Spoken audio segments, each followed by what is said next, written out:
नमस्कार दोस्तों। आज की कहानी में हालात एक ऐसे मोड़ पर पहुंच चुके हैं जहां प्यार, कुर्बानी, गलतफहमियां और रिश्तों की परीक्षा ने हर किसी को हिलाकर रख दिया है। जवार बुरी तरह घायल है और हर किसी की नजर उसकी जिंदगी पर टिकी हुई है। बेहजाद खुद को जिम्मेदार मानते हुए एजाज से माफी मांगता है और वादा करता है कि जवार को बचाने के लिए वह दुनिया के किसी भी बेहतरीन डॉक्टर तक पहुंचेगा। जरूरत पड़ी तो वह अपनी जान तक दांव पर लगाने से पीछे नहीं हटेगा। दूसरी तरफ एजाज उसे समझाता है कि जवार ने सिर्फ अपना फर्ज निभाया है। अगर वह डर कर पीछे हट जाता तो शायद हालात और भी खराब हो जाते। उसे अपने रब पर पूरा भरोसा है कि जवार जरूर ठीक होगा। इसी बीच एक राहत भरी खबर मिलती है कि डॉक्टरों ने जवार के शरीर से गोलियां निकाल दी हैं और अब उसकी जान खतरे से बाहर है। परिवार के लोगों को थोड़ी राहत मिलती है, लेकिन कहानी का असली भावनात्मक हिस्सा अभी बाकी है। रेशम अंदर ही अंदर इस बात से टूट रही है कि होश में आते ही जवार की जुबान पर पारस का नाम आया। रेशम तो जवार की मंगेतर थी और उसे उम्मीद थी कि जागने के बाद जवार सबसे पहले उसी को याद करेगा। लेकिन उसकी बेहोशी की हालत में निकली पुकार ने साफ कर दिया कि उसके दिल में असली जगह किसकी है। यहां एक अहम बात सामने आती है। जब इंसान बेहद कमजोर हालत में होता है तो अक्सर वही नाम उसकी जुबान पर आता है जो उसके दिल के सबसे करीब होता है। रेशम के लिए इस सच्चाई को स्वीकार करना बेहद मुश्किल है, लेकिन धीरे धीरे उसे समझ आने लगता है कि प्यार किसी वादे या रिश्ते के नाम पर जबरदस्ती हासिल नहीं किया जा सकता। वहीं पारस और जवार के बीच भी एक बेहद खूबसूरत पल आता है। जवार अपने प्यार का इजहार अपने अंदाज में करता है, लेकिन पारस उसके इशारों को समझने में थोड़ी देर कर देती है। दोनों की बातचीत में प्यार भी है, शिकायत भी, और एक दूसरे को समझने की मासूम सी कोशिश भी। लेकिन इसी दौरान एक गंभीर सवाल खड़ा हो जाता है। आखिर पारस के जिंदा होने की खबर किसने फैलाई थी? रेशम मानती है कि उसने यह सब इस डर से किया था कि कहीं पारस जवार को उससे दूर न कर दे। लेकिन उसे समझाया जाता है कि अगर जवार के दिल में पारस की मोहब्बत पहले से मौजूद थी, तो किसी तीसरे इंसान के लिए उसे हमेशा अपने साथ बांध कर रखना मुमकिन नहीं।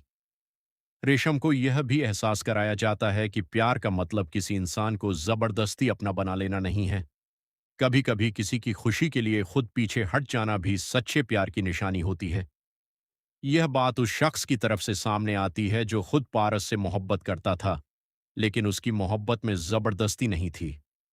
वह जानता था कि पारस का दिल किसी और के साथ है, इसलिए उसने दोनों के बीच आने के बजाय उनकी खुशी को प्राथमिकता देने का फैसला किया। उसे तकलीफ जरूर हुई, लेकिन उसने सच्चाई को स्वीकार कर लिया। दूसरी तरफ जवार की मां को भी अपने बेटे के दिल की बात समझ आने लगती है। उसे अफसोस होता है कि जवार ने अपनी मोहब्बत के बारे में उसे पहले क्यों नहीं बताया, लेकिन वह पारस को भी खुले दिल से स्वीकार कर लेती है और उसे अपनी बेटी की तरह समझने लगती है।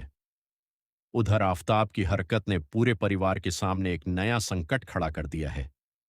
जवार अभी मौत के खतरे से वापस आया है और ऐसे में आफताब के लिए माफी की गुंजाइश लगभग खत्म हो चुकी है।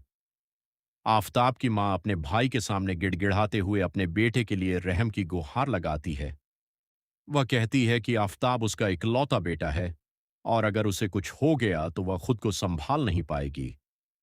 आखिरकार जवार के परिवार की तरफ से एक शर्त रखी जाती है। आफताब अपनी सजा पूरी करके जब वापस आएगा तो उसे अपने परिवार के साथ उनकी जिंदगी से हमेशा के लिए दूर रहना होगा। इसके बाद उनके बीच किसी भी तरह का रिश्ता स्वीकार नहीं किया जाएगा।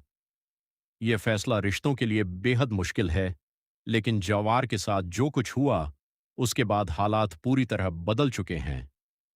इसके बाद कहानी में एक और चौंकाने वाला मोड़ आता है।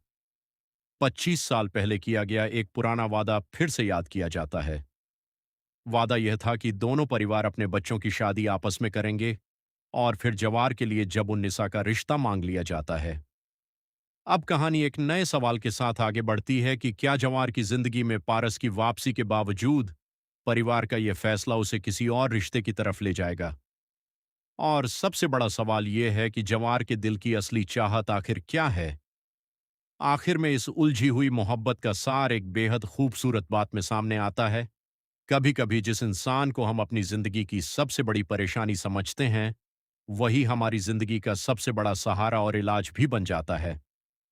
अब देखना दिलचस्प होगा कि जवार, पारस और रेशम की कहानी आगे किस दिशा में जाती है, और क्या 25 साल पुराना वादा नई मोहब्बत के सामने कायम रह पाएगा या नहीं। अगर आपको यह कहानी पसंद आई हो तो कमेंट करके ज़रूर बताइए कि आपके हिसाब से जवार को किसके साथ होना चाहिए, और आने वाली कहानी में आपको कौन सा नया ट्विस्ट देखने को मिल सकता है।